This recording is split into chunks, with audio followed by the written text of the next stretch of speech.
खोकी निको भएको छैन होइन यो हुँदैछ बुझ्छु यो म बेसरी बिहान चिसोमा एक्सर्साइज गरेर त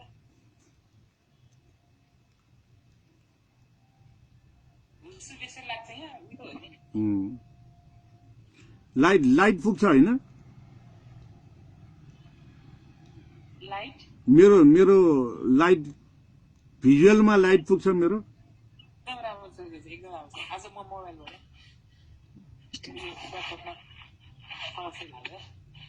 म पनि मोबाइलमै हो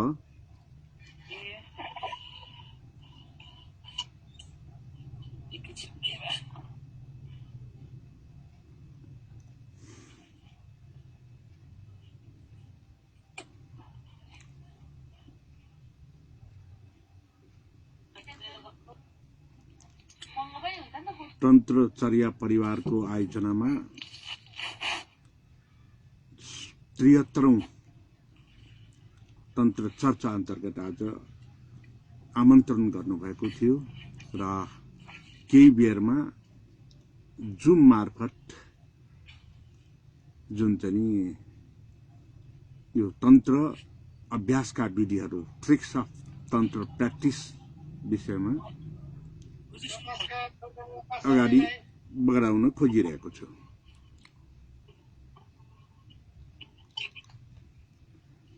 नमस्कार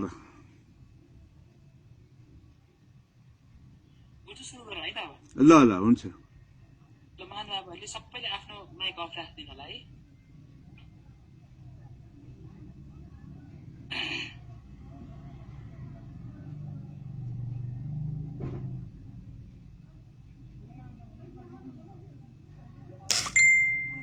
नर्सीलाई त्यो लाइभको सङ्केतमा जानकारी सुरु गर्छु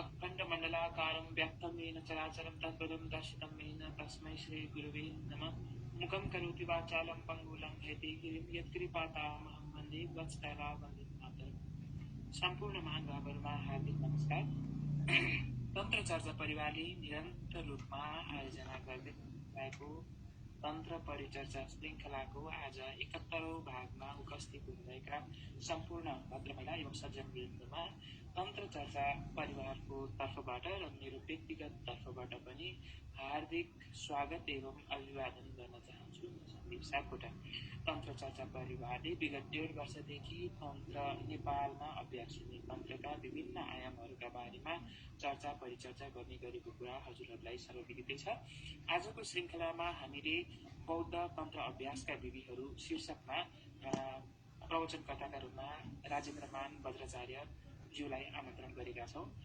र उहाँले आफ्नो मन्तव्य आफ्नो प्रवचन बौद्ध तन्त्र अभ्यासका विधिहरूमा केन्द्रित रहेको राख्नुहुनेछ कृपया महानुभावहरूले आफ्नो माइकलाई अनिवार्य अफ राखिदिनु हुन निवेदन गर्दछु र यथासम्भव आफ्नो भिडियोलाई अन राखिदिनु होला उहाँले लगभग 40 देखि 45 मिनटसम्म आफ्नो प्रवचन राख्नुहुनेछ र उहाँले प्रवचन राखिसक्नु भएपछि हामीले विषयवस्तुमा केन्द्रित रहेर चर्चा परिचर्चा गर्नेछौँ र मैले कार्यक्रमको संक्षिप्त यो रूपरेखा हजुरहरूलाई मैले निवेदन गरिसकेँ अब महानुभावहरूलाई म जानकारी गराउन चाहन्छु आजको कार्यक्रमका प्रवचनकर्ता राजेन्द्रमान गुरुज्यू हुनुहुन्छ र म गुरुज्यूलाई आफ्नो प्रवचनको लागि नम्र निवेदन गर्दछु धन्यवाद नमो रत्नत्रयाय गुरु बुद्ध गुरु धर्म गुरु संघ तथैव च गुरु वज्र तरश्चैव तस्मै श्री गुरुवे नमः सम्पूर्ण गुरुवर्गमा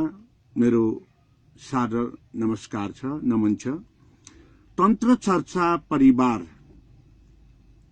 आयोजनामा मलाई आज पनि फेरि यो एउटा चाहिँ मौका दिनुभएकोमा तन्त्र चर्चा परिवार विशेष गरेर सन्दीप जीलाई धेरै धेरै धन्यवाद दिन चाहन्छु किन भन्दाखेरि मैले आज जुन पहिलेको जुम कार्यक्रम यसै चाहिँ मार्फत गएको कार्यक्रममा मलाई दिएको विषयवस्तुमा अगाडि बढ्दाखेरि तन्त्र चर्चा परिवारमा तन्त्र सम्बन्धी त्यति साह्रो के पनि आएन भनेर पनि कमेन्ट आएको थियो त्यसकारण यसपल्टको जन्मा तन्त्रका विधिहरू जसलाई ठेट ट्रान्सलेसन होइन मैले आज कसरी प्रस्तुत गर्ने हो भन्ने सन्दर्भमा अंग्रेजीमा मैले के लेखेको छु भन्दाखेरि ट्रिक्स अफ तन्त्र प्र्याक्टिस भनेर, मेथड नभनिकन मैले ट्रिक्स भनेको छु। अब सम्पूर्ण जुममा जोडिनु भएका यस कार्यक्रमका दर्शक महानुभावहरू र मेरा गुरुवर्गहरू पनि जोडिनु भएको जस्तो लाग्छ। यो जुममा जोडिनु भएका सम्पूर्णलाई फेरि एकपल्ट म नमस्कार गर्न चाहन्छु।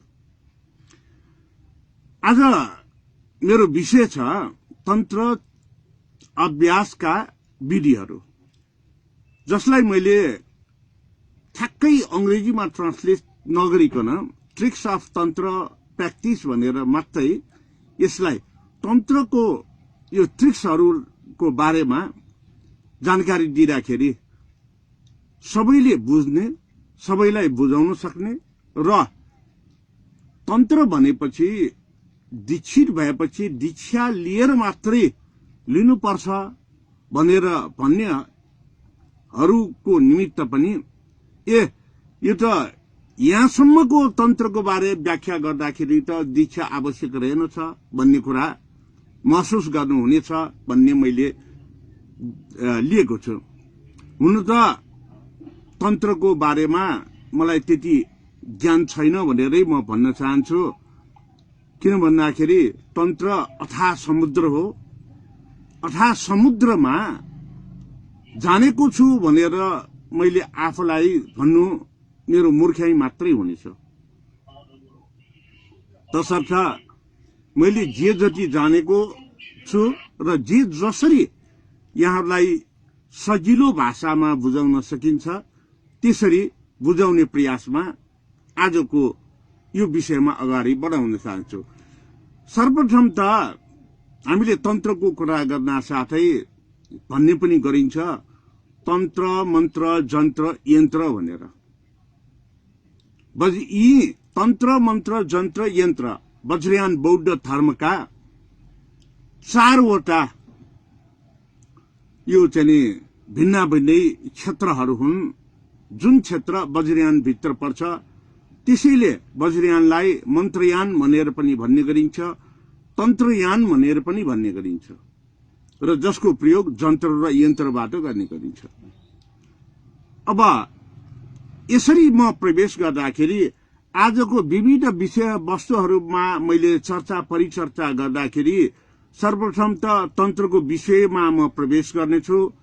तन्त्रको विषयमा प्रवेश गरिसकेपछि मैले अनि यो तन्त्रको विषय प्रवेश गरेको लगत्तै तन्त्र र तान्त्रिक भनेको के हो त, जुन चाहिँ प्राचीन भाषामा के भन्ने गरिन्छ र अहिले के भन्ने गरेको छ र कसरी हामीले यसलाई सजिलै बुझ्न सकिन्छ भन्नेतर्फ म लाग्नेछु। त्यसपछि त्यस बेलाको प्राचीन तन्त्र र अहिलेको तन्त्रमा हामीले कसरी समायोजन गर्न सकिन्छ भन्ने कुरातिर म अगाडि बढ्नेछु भने त्यसपछि तन्त्रको प्रयोगको सन्दर्भमा अगाडि बढ्नेछु र तन्त्रको प्रयोग सन्दर्भमा अगाडि बढेपछि अनि तन्त्र अभ्यासका माध्यमहरू के हुन् त भन्ने कुरामा म अगाडि बढ्नेछु र तन्त्र अभ्यासका माध्यमहरू बारेमा अगाडि बढिसकेपछि तन्त्र अभ्यासका प्रक्रियाहरू सन्दर्भमा यहाँहरूलाई जानकारी दिलाउने म प्रयत्न गर्नेछु। त्यसपछि तन्त्र अभ्यासका आधारहरू के त, कुन कुन आधारमा तन्त्रको अभ्यास गरिन्छ भन्ने कुरामा यहाँहरूलाई जानकारी दिन म चाहन्छु। र त्यसपछि वज्रयान तन्त्र भनेको र वज्रयान तन्त्रका आधारभूत ज्ञानहरू जुन चाहिँ कसरी हामीले प्राप्त गर्न सकिन्छ र कसरी प्राप्त गर्छौं भन्ने कुरालाई यहाँहरू समक्ष जानकारी दिँदै यी सबै नै ट्रिक्स अफ तान्त्रिक प्र्याक्टिस भनेर मैले चाहिँ यहाँहरूलाई पहिचान दिने, परिचय दिने यो संक्षेपीकरणमा म लाग्नेछु।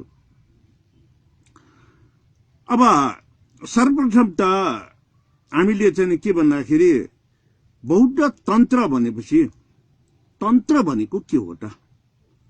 तन हामीले चाहिँ यो कुनै पनि कामहरू गर्दाखेरि त्यसमा चाहिँ अहिले सजिलो भाषामा के भन्ने गरिन्छ? टेन्सन भयो भनेर भन्ने गरिन्छ। अर्थात् मनमा आउने त्रासलाई वा वातावरणमा आउने त्रासलाई वा भयलाई हामीले कसरी चाहिँ अगाडि गएर यसलाई हटाउन सकिन्छ र त्यो भयहरू नआउन दिनको निमित्त के गर्नुपर्छ भन्ने कुरामा हामीले बुझ्नुपर्ने हुन्छ। अब यसको लागि चाहिँ के भन्दाखेरि हामीले तन्त्र शास्त्रको कुरा गर्नुपर्ने हुन्छ। तन्त्र शास्त्रको कुरा गर्दाखेरि तन्त्रका विद्याहरू जसलाई ज्ञान भनेर पनि हामीले भन्न सक्छौं र तन्त्रका विद्याहरूको चाहिँ ज्ञान प्राप्त गरिसकेपछि यो शास्त्रको बारेमा जानकारी प्राप्त गरिसकेपछि हामी तन्त्र अभ्यास गुरु शिष्य परम्परामा गुरुबाट दीक्षित भएर यो तन्त्रको हामीले अभ्यास गर्ने गरिन्छ। यसरी गुरुले सिकाउनु भएका तन्त्रका अभ्यासहरूलाई हामीले गुरु शिक्षाको रूपमा ज्ञानको रूपमा तन्त्र ज्ञानको रूपमा लिने गर्छौं र आफूले प्रयोग गर्छौं। यसरी आफूले प्रयोग गर्दाखेरि यो तन्त्र प्रयोग जसलाई चाहिँ हामीले प्रयोग गरेपछि तन्त्र अभ्यास गर्ने गरिन्छ र प्रयोग गरेर यो अभ्यास गरेपछि के हुन्छ त भन्दाखेरि त्यसले केही न केही उत्पत्ति हामीलाई चेतना संचेतनाका ज्ञानहरू हामीमा जागृत गराउँछ र यो चेतना संचेतनाका ज्ञानहरू जागृत भइसकेपछि हामीले यो निर्भयका साथ निडरका साथ आफूलाई कुनै पनि मारबाट हामीलाई असर नपर्ने गरेर हामीले आफ्नो कार्यसिद्धि गर्न सकिन्छ। जसको लागि यसरी अभ्यास गर्ने व्यक्तिलाई तन्त्राचार्य तन्त्रको अभ्यास गर्नेलाई तन्त्राचार्य भनेर भन्ने गरिन्छ र यो तन्त्राचार्यले तन्त्र विद्या तन्त्र अभ्यास गर्दाखेरि तन्त्राचार्यको काम के हुन्छ त भन्दाखेरि ध्यान समाधि योग पुरस्चरण र अनुत्तर योगमा आधारित भएर अगाडि बढाउने गरिन्छ। जसलाई नै ध्यान समाधि योग पुरस्चरण र अनुत्तर योग भनेको नै तन्त्र अभ्यासका यो चाहिँ कुराहरू चाहिँ भयो र अब यसरी चाहिँ तन्त्र अभ्यासका कुराहरूलाई अगाडि बढाउने बेलामा हामीले क्रिया र चर्याको माध्यमबाट तन्त्रको अभ्यास गर्ने गरिन्छ। अब क्रिया भनेको के हो र चर्या भनेको के हो त? क्रिया भनेपछि हामीले आफूले वा अरूले गर्ने गराउने अभ्यासलाई क्रिया भनेर भनिन्छ। यसरी अभ्यास गर्ने जसरी मैले अहिले यो चाहिँ प्रवचनको माध्यमबाट यहाँहरूलाई जानकारी गराइरहेको छु, यो एउटा क्रिया हो।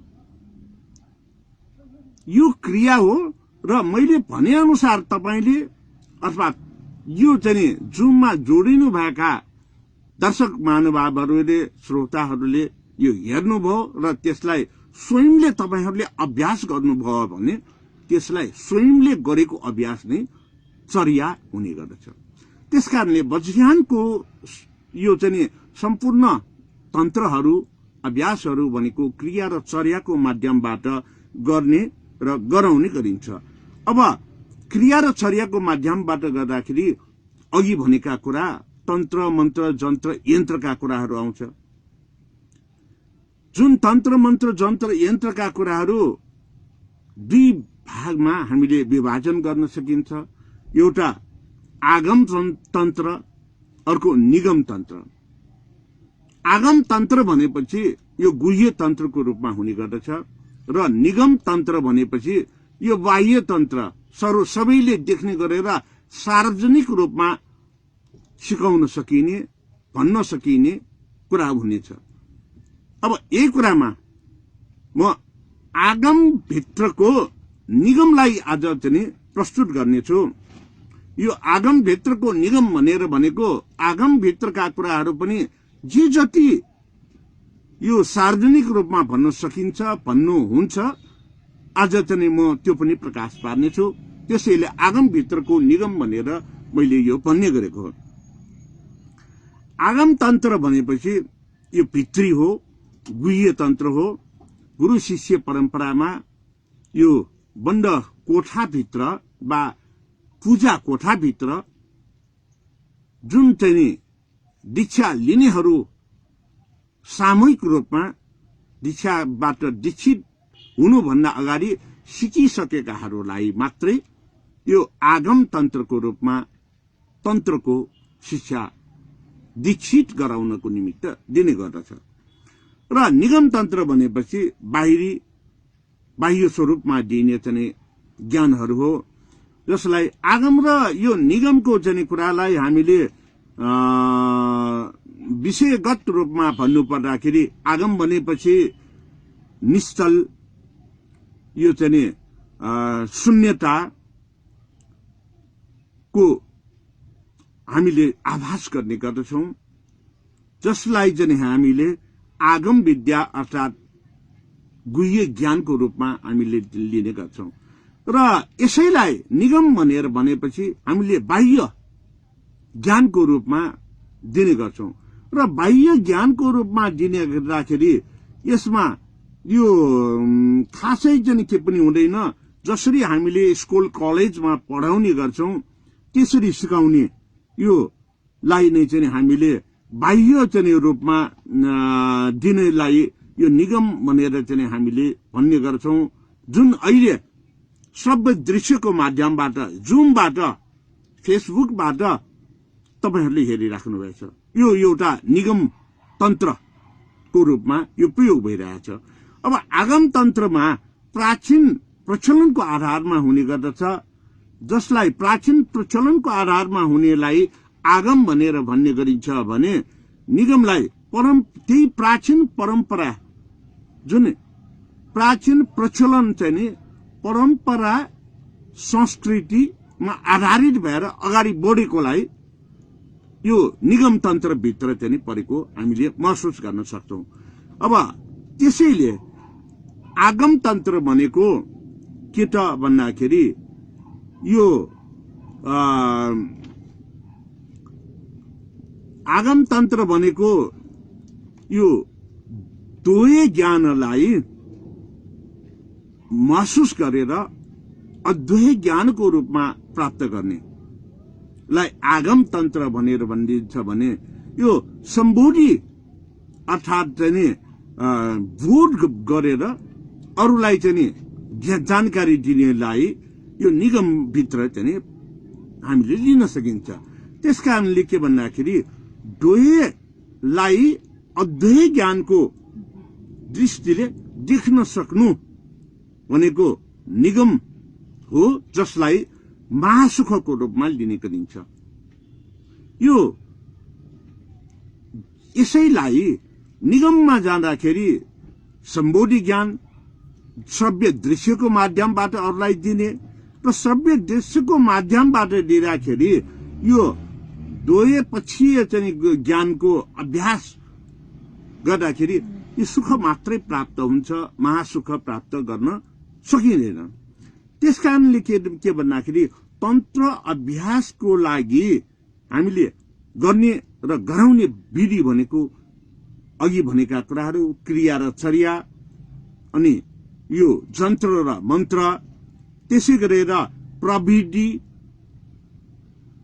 तन्त्रको चाहिँ प्रयोग, यी आदि इत्यादि कुराहरू हुने गर्दछ।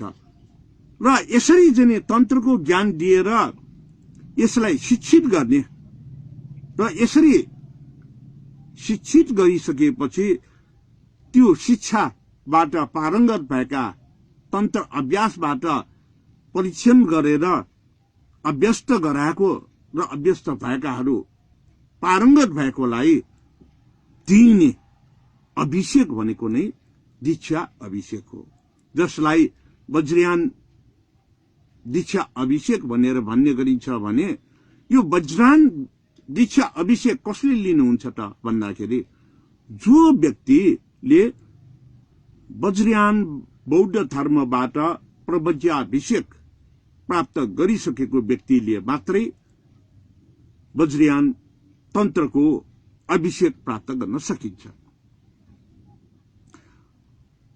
अब यसरी चाहिँ अभिषेक प्राप्त गर्ने र गराउनेलाई अंग्रेजी भाषामा हामीले कन्भोकेसन भनेर भन्ने गरेको छ। अहिले पनि यो चाहिँ आधुनिक शिक्षा प्रणालीमा कन्भोकेसन, जसलाई दीक्षान्त समारोह दीक्षित गर्ने भनेर भनेको नै यो तन्त्रबाट भने जस्तै नै दीक्षित गर्ने हो।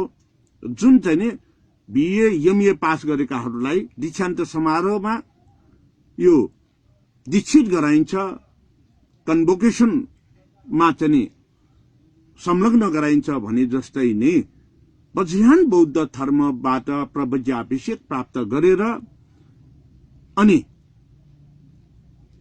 प्रवज्याभिषेक प्राप्त गरिसकेपछि आचार्याभिषेक प्राप्त गरेका वा आचार्याभिषेक प्राप्त नगरिकन पनि तन्त्र सम्बन्धी विद्याका ज्ञानहरू गुरुबाट प्राप्त गरेर अभ्यस्त भएका र पारङ्गत भएकाहरूलाई दीक्षित गर्ने भनेको नै यो तन्त्रको अभिषेक हो।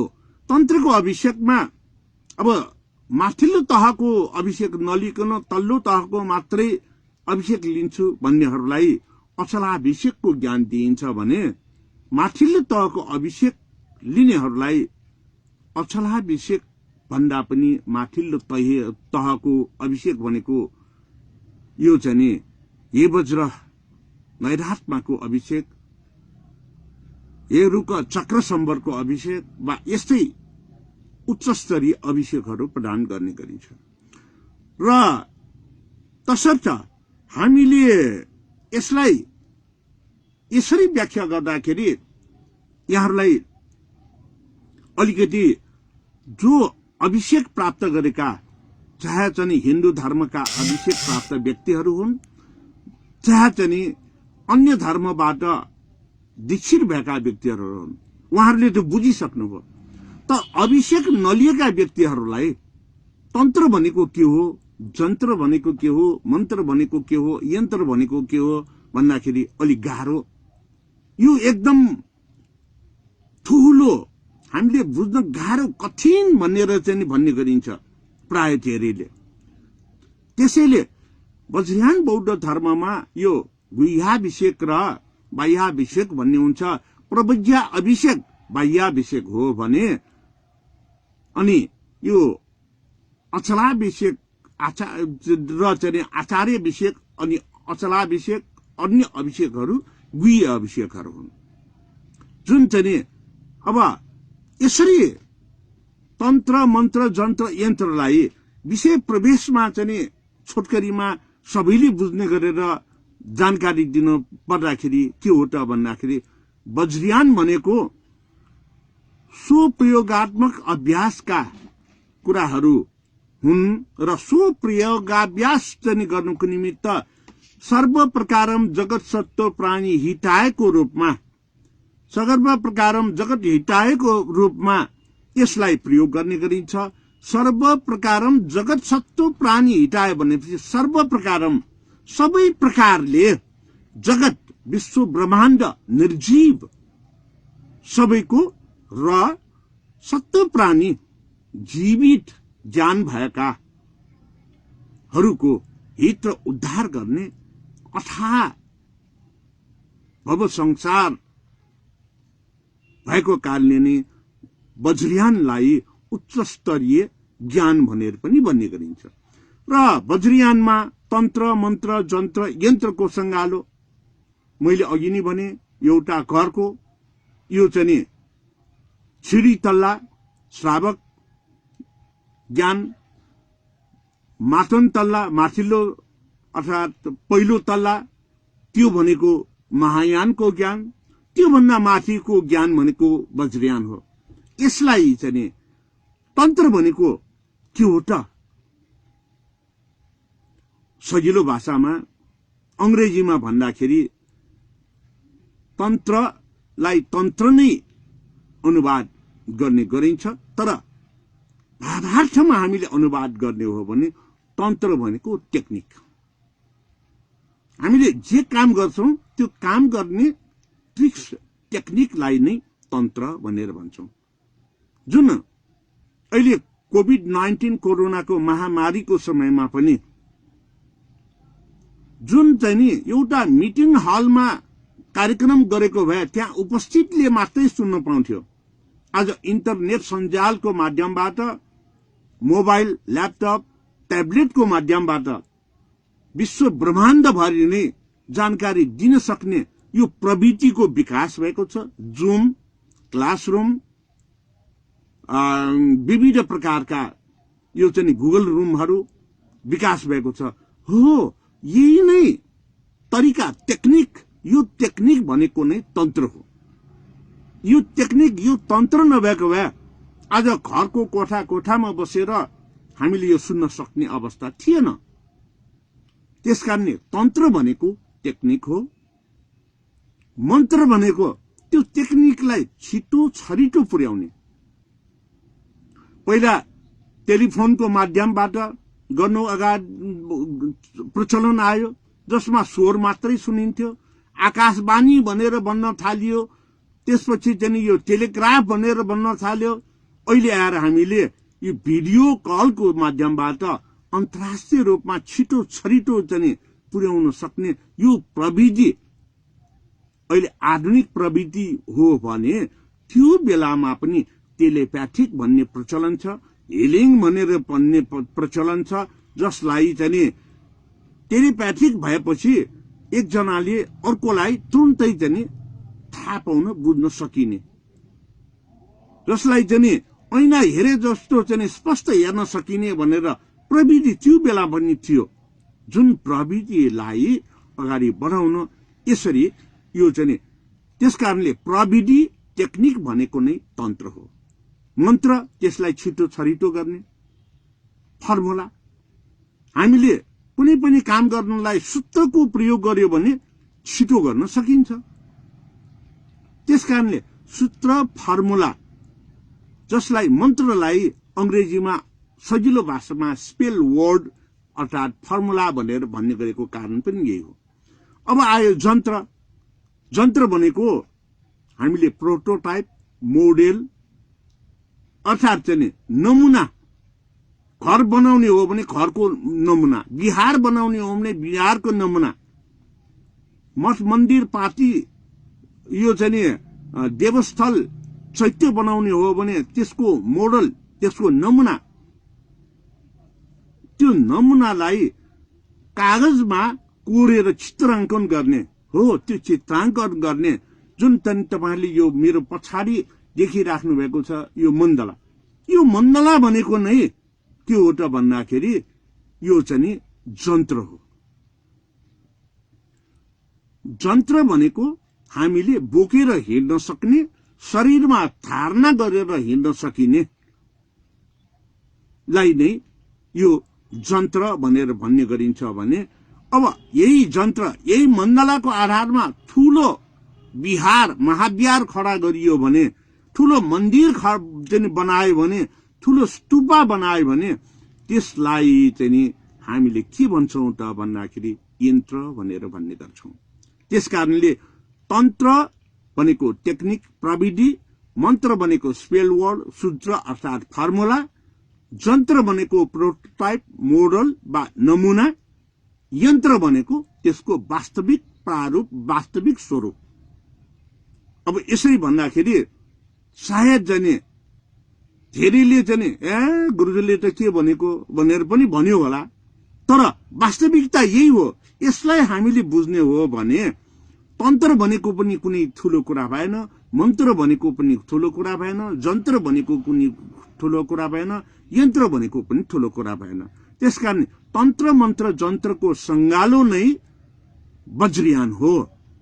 अब यो वज्रयानलाई चाहिँ अब तन्त्र र तान्त्रिज्म अर्थात को रूपमा भनेको चाहिँ यही प्रविधिलाई अपनाएर हामीले कुनै पनि नीति निर्माण गरेको आधारमा कुनै पनि वास्तु मूर्ति आदि सृजना गर्छौं भने त्यो नै तन्त्र र तान्त्रिज्मको स्वरूपमा हामीले लिन सकिन्छ।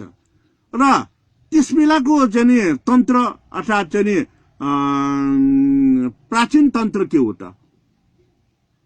हामीले प्राचीन तन्त्रको रूपमा सुनेका थियौं भवचक्रका मण्डलाहरू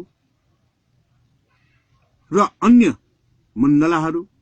अनि प्राचीन तन्त्रको प्रयोगमा हामीले चाहिँ त्यो मण्डल भित्र चाहिँ अंकित गर्ने विभिन्न आयामहरू, विभिन्न वस्तुहरू, विभिन्न देव देवताको मूर्तिहरू आदि सबै नै त्यहाँ चित्रांकन गरिने कुरालाई नै यो तान्त्रिज्म, तन्त्रभित्र प्रयोग गरेका विषय वस्तु नै तान्त्रिज्म हो। र त्यो यसरी विषय वस्तुलाई तान्त्रिज्म आधारमा प्रयोग गर्ने भनेको नै यो के हो त भन्दाखेरि प्राचीन तन्त्र, त्यस बेलाको तन्त्र हो। जस्तो साधारण उदाहरण म दिन चाहन्छु। शाक्यमुनि बुद्धले बुद्धत्व प्राप्त गर्ने बेलामा बिछाइको खरमाथि ध्यान गर्नुभएको थियो।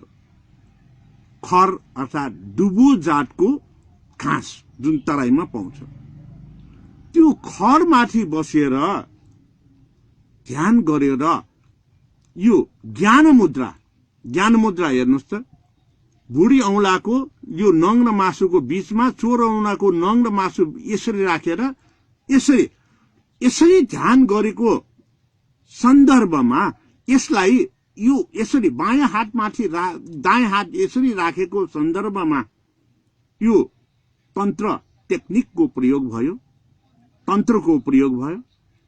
र यसरी प्रयोग गरेकोलाई प्रयोग तन्त्र यो तान्त्रिज्म भयो र भयो।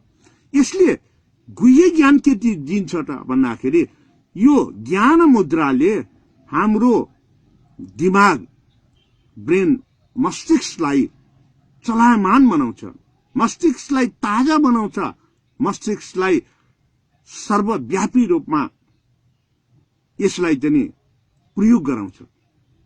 यसले हाम्रो यो मस्तिष्क भित्र रहेको यहाँ चाहिँ पछाडि योबाट सिधा, पछाडिबाट दायाँ, बायाँबाट सिधा यहाँ केन्द्रबिन्दुको रूपमा यहाँ भनेको यो हाम्रो पछाडिको भागमा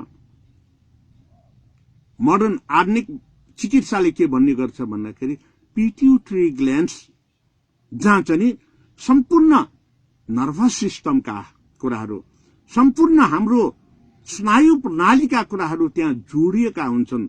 जस्तो कि विद्युत को चाहिँ हामीले बिजुलीको बत्तीको निमित्त जोइन्ट बक्स भने जस्तै नै। त्यसकारण हामीमा चेतना अभिवृद्धि भएपछि त्यो चेतनालाई त्यो जोइन्ट बक्स भनेको अर्थात् पिट्युटरी ग्ल्यान्ड्सले बाहिर निर्देशित गर्ने वा भित्र बाहिरको कुरालाई हाम्रो पञ्च इन्द्रियले ज्ञान लिएर पञ्च कर्मेन्द्र भइसकेपछि पञ्चस्कन्धको रूपमा प्रत्याभूति गरेर यो चाहिँ पञ्चस्कन्ध ज्ञानलाई चित्त विज्ञानबाट निर्देशित गर्ने काम गर्दछ। भनेपछि यहाँ चित्त विज्ञानबाट निर्देशित गर्ने काम भनेको यो तान्त्रिज्म भन्ने पनि भयो। त्यसकारणले पिट्युटरी ग्ल्यान्ड्स र ब्रेनको महत्वपूर्ण चलायमान, सचेतना, स्वस्थ र सक्रिय हुने हुँदाखेरि नै हाम्रो पूर्ण शरीरलाई स्वस्थ बनाउन यसले मद्दत गर्दछ। जसको कारणले अहिलेको भाषामा मेटाबोलिजम, ओमेगा 3 बोन डेन्सिटी बढाउँछ, जसको कारणले हामीमा स्मरण शक्ति बढ्छ, हाम्रो शरीरलाई स्वस्थ बनाउँछ र इम्युन पावर बनाउँछ र हाम्रो यो हड्डी पनि मांसपेशीहरूलाई पनि बलियो र मजबुतका साथ अगाडि बढाउन मद्दत गर्दछ। त्यसकारण यो एउटा ज्ञान मुद्रा, यो टेक्निक, तन्त्र जसले चलायमान भएर चाहिँ हामीले अगाडि बढायो, त्यो सो अभ्यास गर्ने हो। यसरी गर्दाखेरि त्यसकारणले यी कुराहरूलाई हामीले यो बुझ्नु भनेको नै त्यस बेलाको प्राचीन तन्त्रमा गुरुले शिष्यलाई भनेर दीक्षित गरेर अगाडि बढाउने हो। र अहिलेको तन्त्र मैले भनिहालेँ, मेटाबोलिजम हाई गर्नु पर्यो, इम्युन पावर हाई गर्नु पर्यो। अब क्याल्सियम खाएर चाहिँ बोन डिके हुन, हड्डी नखिनबाट बचाउनु पर्यो भनेर भन्छन्। यो अहिलेको तान्त्रिक प्रयोग हो। त्यसकारणले यो तन्त्रको प्रयोगलाई चाहिँ हामीले यसरी चाहिँ आधुनिक र प्राचीन समयमा प्रयोग गर्दाखेरि, प्राचीन समयमा प्रयोग गर्ने बेलामा गुरुले एउटा मन्त्रको रूपमा ज्ञान दिने गर्छ, एउटा तन्त्र प्रविधिहरू सिकाउने गर्छ, अर्को पूजा आजा भनेको क्रियाचर्याको माध्यमबाट विविध वस्तुहरूलाई त्यहाँ चाहिँ अगाडि राखेर त्यो वस्तुको प्रयोगाभ्यास गरेर देखाउनुहुन्छ र शिष्यले पनि त्यो अभ्यास गर्छ। म एउटा कुरा सबै विशेष गरेर बौद्ध र हिन्दू धर्मावलम्बीहरूले यदि पितृको नाउँमा श्राद्ध गर्दाखेरि त्यहाँ पण्डितले वा गुरु वज्राचार्यले मन्त्रोच्चारण गर्ने बेलामा, पिण्ड अर्पण गर्ने बेलामा पढिने वाक्य चाहिँ गहिरिएर तपाईहरूले सुन्नुभएको छ भने, अब गुरु पुरोहितहरूलाई त पक्कै थाहा छ होला, थाहा नभए पनि अब उहाँहरूले पूजा गर्ने बेलामा पक्कै चाहिँ यो ज्ञान हो कि होइन भनेर हेर्नुहुनेछ। के भन्दाखेरि त्यहाँ चाहिँ प्रयोग हुने भनेको कालो तिल, कुश, अनि चाहिँ गैँडाको त्यहाँ चाहिँ खाय, त्यसपछि दुबो आदि प्रयोग गर्ने गरिन्छ। तङ्गराज र भृङ्गराजको प्रयोग गर्ने गरिन्छ। र त्यो जब पिण्ड अर्पण गर्ने गरिन्छ त्यो बेलामा एउटा शब्दको प्रयोग गर्ने गरिन्छ। त्यो शब्द अहिले यो कोरोना भाइरसको समयसम्म पनि हामीले बिर्स्यौं, तर जर्मन वैज्ञानिकहरूले अहिले पनि त्यही शब्दलाई अगाडि ल्याएको छ। त्यो शब्द के हो भन्दाखेरि स्पुटनिक। कोरोना भाइरसको उपचारको निमित्त तयार गरेको भ्याक्सिनको नाम नै स्पुटनिक भ्याक्सिन भनेर रुसले राख्यो। किन राख्यो त भन्दाखेरि स्पुटनिक, अब श्राद्ध गर्दाखेरि स्पुटनिक याने भनेर पिण्ड अर्पण गर्ने गरिन्छ। भनेपछि स्पुटनिक यान सबैभन्दा पहिलो रकेटको नाम पनि स्पुटनिक राख्यो। हुँदा हुँदा अहिले आएर भ्याक्सिनको नाम पनि स्पुटनिक राख्यो भने हाम्रो श्राद्ध परम्परामा त्यो स्पुटनिकको महत्व कति रहेछ त? यो भनेको फर्मुला चौतिल, दुबो, तङ्गराज, भृङ्गराज भनेको यो माध्यमहरू हो, वस्तुहरू हो, जसको प्रयोग यो चाहिँ यो वस्तुको रूपमा भयो। त्यस कारणले यो चाहिँ एकातिर यसरी विषय वस्तुलाई प्रयोग गरेर प्रयोगाभ्यास गराउँछ भने, अनि देव देवताका मूर्तिहरू, देव देवी भनिँदैन वज्रयान बौद्ध धर्ममा, देव देवता, किनभने यो प्राकृतिक सिद्धान्त हो। सिद्धान्तलाई सजिलै जान्न सकोस् भनेर प्रत्येक देव देवताका मूर्तिहरू सृजना गर्ने गरिन्छ। र बुद्ध, तारा, बोधिसत्व, आर्यावलगितेश्वर, वज्रसत्व आदि मूर्तिको रूपमा प्रयोग गरिन्छ। वसुन्धरा, अब वसुन्धराको 3वटा मुख, एउटा सूत्र पनि छ, शरण महालक्ष्मी कुमारी वसुन्धरा।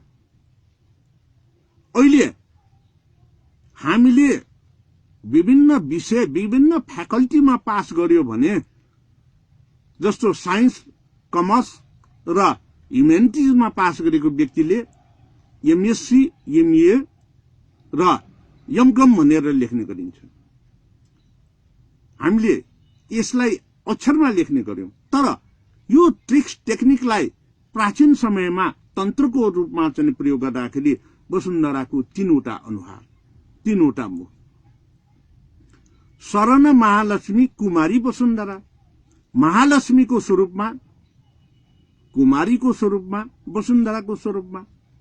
त्यसकारणले यो मूर्तिहरूमा धेरै हातहरू हुने भनेको धेरै शिव जानेको अथवा धेरै शिव सिकाउने प्रविधिहरू भएको, धेरै मुखहरू अनुहारहरू त्यहाँ एउटा, तीनटा, पाँचवटा, सातवटा यसरी मुखहरू यो मुखाकृति अवलम्बन गरेर देखाएको छ भने त्यो स्वरूपमा विभिन्न यो चाहिँ ज्ञानहरू प्राप्त गरेको भनेर यसरी यो तान्त्रिक विधिमा विविध स्वरूपमा प्रतिबिम्बित गर्ने गरिन्छ।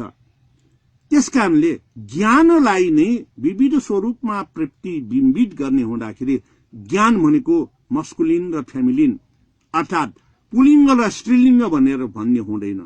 त्यसैले वज्रयान बौद्ध धर्ममा देव देवता द्यो द्योपी भन्ने गरिन्छ र यसलाई अंग्रेजीमा लेख्दाखेरि पनि स्मल लेटरको जीबाट गॉड्स एन्ड गॉडेसेस भनेर लेख्ने गरिन्छ। आज यो तन्त्र चर्चाको विषयमा यहाँहरू चाहिँ जोडिनु भएको छ र यसमा ध्यान, समाधि, योग र पुरुषन अनि अनुत्तर योग सन्दर्भमा हामी प्रवेश गर्दाखेरि ध्यान भनेको के हो त? ध्यान, समाधि, योग, पुरुषन, अनुत्तर योग यो पाँचैवटा ध्यानै हो। ध्यानका विभिन्न लेभलहरू, विभिन्न तहहरू हुन्। ध्यान भनेपछि के त भन्दाखेरि सबभन्दा पहिले ध्यान भनेपछि आफ्नो चञ्चल चित्तलाई यो एकचित्त गर्ने, चञ्चल चित्तलाई एकचित्त गर्ने आधार नै ध्यान हो। अहिले तपाईहरुले यो जुममा भिजुअल दृश्य नहेरेको भए, तपाईको आँखाले यो जने दृश्य नहेरेको भए तपाईको मन यताउता भौतारिरहन्छ, अत्याधिक रूपमा विचलित भइरहन्छ। तर भिजुअल हेरेपछि आँखाले हाम्रो चाहिँ श्रव्य दृश्यको कारणले र शब्द स्वरको कारणले तपाईको मनलाई एकचित्तताका साथ हेर्न त्यहाँ चाहिँ अगाडि बढाइरहन्छ। यो अगाडि हेर्न भनेको नै के हो त भन्दाखेरि यसरी हेर्दाखेरि आफ्नो चित्त भड्किँदैन। मन चित्त भनेको एकदम चञ्चल।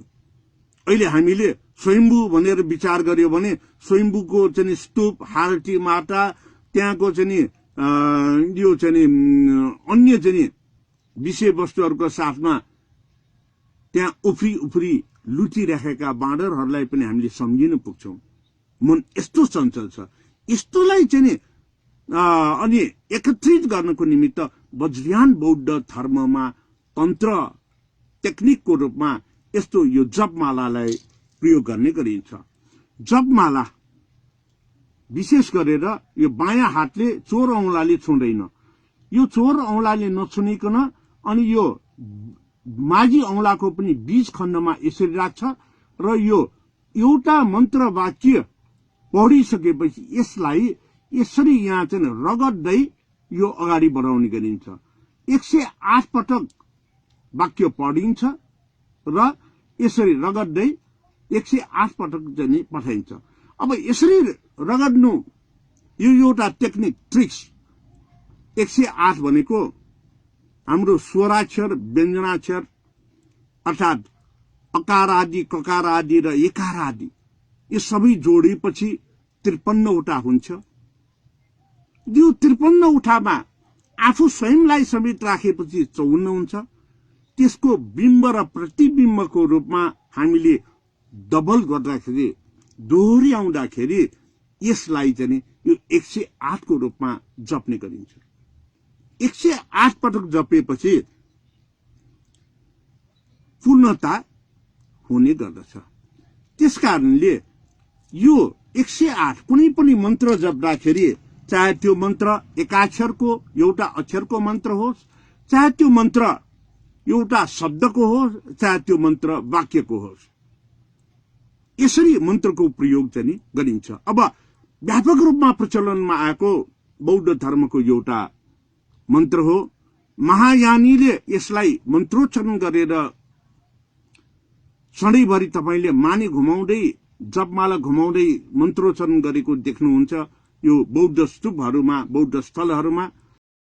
त्यसैलाई वज्रयानीहरूले यो मन्त्रको आधारमा अभ्यास पनि गर्ने गरिन्छ।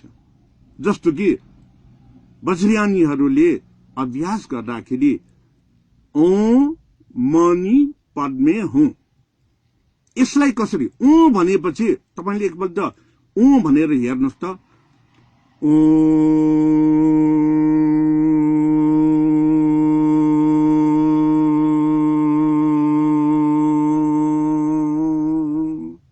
यसरी ओ भन्दाखेरि यो घाँटीमा रियाज गरे जस्तो अहिले कोरोना भाइरस यहाँ घाँटीमा गएर भाइरस क्वारेन्टाइनमा बसेको भने जै हुन्छ।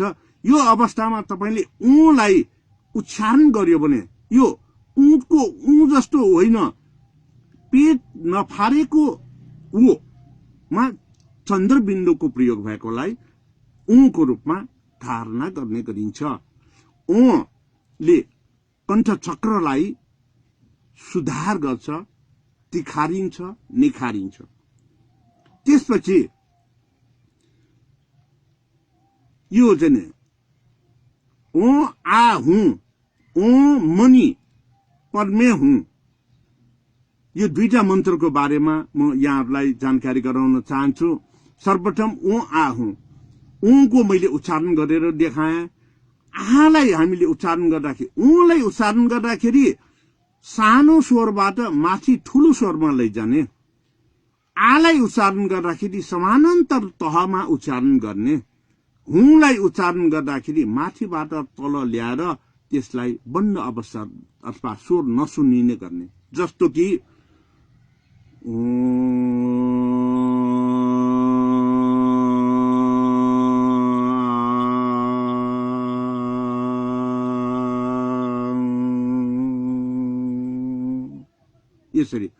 यसरी यो ऊले घाँटी कण्ठ चक्रलाई सुधार गर्छ, यसलाई चाहिँ प्रयोग गराउँछ। आले हाम्रो छाती फोक्सोलाई शुद्धिकरण गर्छ, हुँले हाम्रो पेटको वायु विकारलाई नाश गर्दछ। हो आदरणीय मेरा गुरुवर्गहरू पनि मैले देखिरहेको छु र कल्याण मित्रहरू सबैमा म यही चाहिँ भन्न चाहन्छु, ओ आहु मन्त्रको यो बीजाक्षर 3वटाको उच्चारण गर्दाखेरि हामीले स्वर निकालेर यसरी उच्चारण गरेको खण्डमा कण्ठ चक्र, हाम्रो छातीको र पेट चक्र, नाभि चक्र यो शुद्धिकरण हुने गर्दछ। अब ओम मणि पद्मे हुँ, यसलाई माथि तल तल माथि तल माथि गरेर हामीले उच्चारण गर्ने। जस्तो कि ओम मणि पद्मे हुँ, मणि पद्मे हुँ, ओम मणि पद्मे हुँ, मणि पद्मे हुँ, यसरी अभ्यास गर्ने यो तरिका भयो। ओम मणि पद्मे हुँ एउटा मन्त्र भयो, यो तरिका भनेको टेक्निक तन्त्र भयो। यसको शाब्दिक अर्थमा यसको गुह्य अर्थ के त भन्दाखेरि ऊ कण्ठ चक्र, यसले सानो स्वरबाट माथि जाँदाखेरि छाती भएर पेटसम्म पनि हाम्रो भित्र छिर्छ, जसले गरेर तीनैवटा यो चक्रलाई यसले चाहिँ सुधार गर्छ। मणि मणि भनेको ज्वेल्स अर्थात् महत्त्वपूर्ण विषयवस्तु जसको महत्त्वपूर्ण ज्ञान हुने गर्दछ। पद्म भनेको कमलको फूल, हिलोमा उम्रेर पनि हिलोबाट अलिकति माथि आएर त्यो शुद्ध वासनादार हृदयमा मनमोहक हुने, चित्तलाई आनन्दित, मनलाई शान्त पार्ने पद्म हुँ। त्यसको धारणा गर्दाखेरि कमलको फूलले जसरी शुद्धता हामीलाई दिन्छ त्यसरी नै यो भव संसारको दुःखमा हामीले अगाडि बढ्दाखेरि भव संसारमा हामीले शुद्धता, स्वच्छताका, निश्चलताका साथ हामी अगाडि बढ्न सकौं भनेर यो जप्ने मन्त्र हो। आदरणीय मेरा गुरुवर्ग र सहोदर यात्रामा रहनुभएका कल्याण मित्रहरू, तसर्थ अब यो अभ्यासलाई अब मैले अलिकति ज्ञानका कुराहरू दिए, त्यो भनेको शास्त्र अथवा ग्रन्थ अथवा त्यसको धार्मिक महत्व। त्यसकारणले वज्रयान बौद्ध धर्ममा देव देवतालाई पूजा गराउने भनेको अज्ञानताले युक्त पुद्गल प्राणीहरूलाई जबसम्म ज्ञान गुह्य ज्ञान दिन सकिँदैन, चेतनशील तुल्याउन सकिँदैन, ज्ञान र बुद्धि मात्रै होइन विवेकशील चाहिँ पुर्याएर चेतना अभिवृद्धि गर्न सक्दैन, तबसम्म यो पूजा गराउँछ। पूजा गराउँदाखेरि अक्षता, लाभा, फूल, धूप, त्यहाँ चाहिँ टीकाको प्रयोग गरिन्छ। अब त्यो प्रयोग गर्ने भनेको यसरी पूजा गरेको अन्न हाम्रो अभ्यासमा, तन्त्रको अभ्यासमा के हो त भन्दाखेरि दान दिने परम्परालाई यो चालै नपाइकन दान दिलाउने परम्परामा यो पूजाको माध्यमबाट गर्छ। त्यहाँ बतुल्न हुने पुजारीले खान्छ, बतुलिएर अलिकति मिसावट भएको चराचुरुङ्गीलाई दिन्छ, पशु पन्छीलाई दिन्छ। त्यो पनि फेरि सोर्नु पर्ने पानीमा फोहोरमा परेकोलाई यो क्षेत्रपालमा फाल्ने गरिन्छ, जहाँ जर्म्स भाइरस ब्याक्टेरियाहरूको एकुमुलेटेड गराउन मद्दत गर्दछ र जर्म्स भाइरस र ब्याक्टेरियालाई खाना दिने गर्दछ। यदि जर्म्स भाइरस र ब्याक्टेरियालाई एउटै ठाउँमा हामीले खाना दिन सकेन भने ती जर्म्स भाइरस र ब्याक्टेरियाले फैलिएर हाम्रो घर आँगनमा आएर चाहिँ हामीलाई चाहिँ बिरामी पार्छ। तर तन्त्र, टेक्निक, मन्त्र र चाहिँ त्यो प्रविधिले बतुलिएर हामीले त्यो क्षेत्रपालमा राखेपछि त्यही मात्रै जमिरहन्छ त्यही भाइरस र जर्म्स ब्याक्टेरियाहरू। तसर्थ वज्रयान बौद्ध धर्ममा पूजा गर्ने देव देवता भनेको यो चाहिँ अनात्मावादी, ऐश्वरवादी यो चाहिँ देव देवता ज्ञान नभएसम्म धार्मिक आस्थाको रूपमा जगाउने र धार्मिक आस्थाको रूपमा जगाइसकेपछि अघि मैले भने शरण महालक्ष्मी कुमारी वसुन्धराको पूजा गरायो। पूजा गराएपछि त्यसमा ज्ञानहरू दिँदै महालक्ष्मीको ज्ञान दियो। महालक्ष्मीको ज्ञान हामीले यो सोन्ती अर्थात् तिहार भनेर भन्ने गरिन्छ, तर हामी सोन्ती भनेर भन्छौँ। त्यो बेला पूजा गर्ने महालक्ष्मी अर्थ र आर्थिक उपार्जन, यो साल्टमाम र नयाँ वर्षको आर्थिक वर्षको प्रारम्भमा हर हिसाब राख्ने सबै विधि व्यवहारको कुराहरूमा वर्षभरिको खाता बहीको रूपमा महालक्ष्मीको ज्ञान दिन्छ। कुमारी शरीर र शारीरिक विशेष गरेर रक्त सञ्चारको ज्ञान दिने गर्दछ, शारीरिक स्वस्थताको ज्ञान दिन्छ।